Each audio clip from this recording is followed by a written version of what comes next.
this exercise is the barbell cursing lunge. Now, the reason I call it the cursing lunge is something that you're going to find out the very first time you do this one, because you will be cursing not only the exercise, but me as well. I can promise you that, because every time I do this one, I'm cursing me too. Now, when you're doing it, you can do it inside of a rack. That's actually the recommended way to do that, and I will show you that version here as well, because when you get to the point where you're really pushing yourself, you will basically be pushing it until you drop the bar. Now, this is due to lactic acid, and this is where the cursing really comes in. So, I'm going to give you a quick demo here, freestanding with just the bar, so you can see the side view of how this exercise works.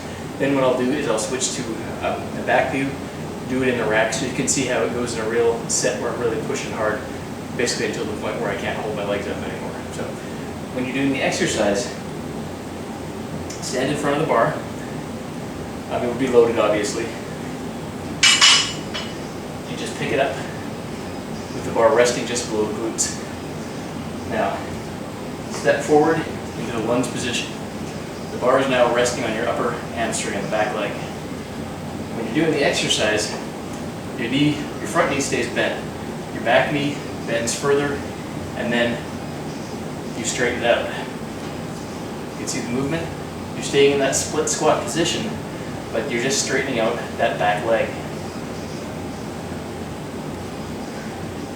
This is a maximum contracted position for the quads. So it's similar in concept to a leg extension, only without the torsion on the knee. So coming down, bending your knee a little bit further, and then straightening it out, pushing your heel to the ground, really locking out the knee as hard as you possibly can.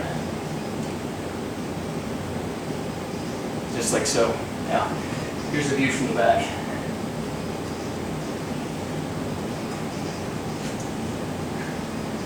Now you might want to shift the bar over a little bit so the center of the bar is resting on the hamstring. And then it's just straighten it out.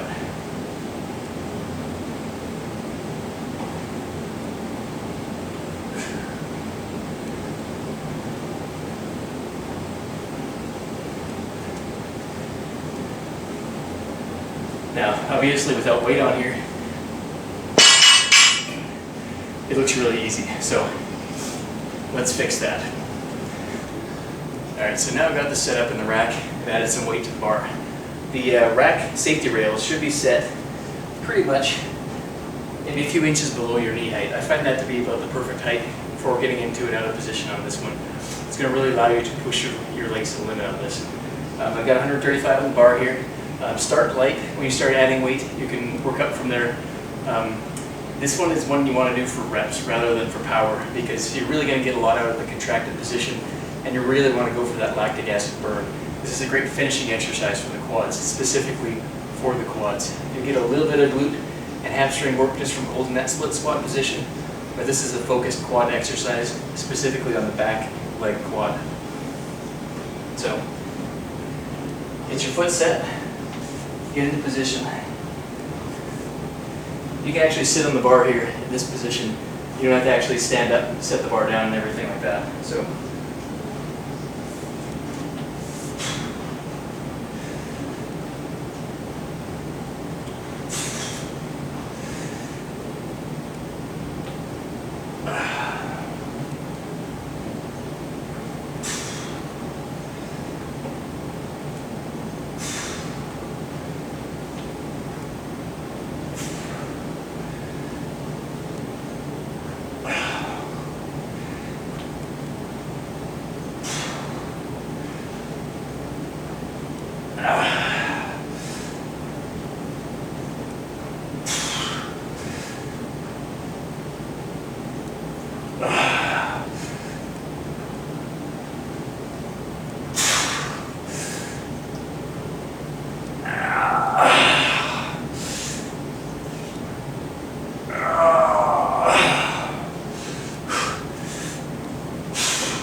And that is why it's such a useful exercise for doing in the rack.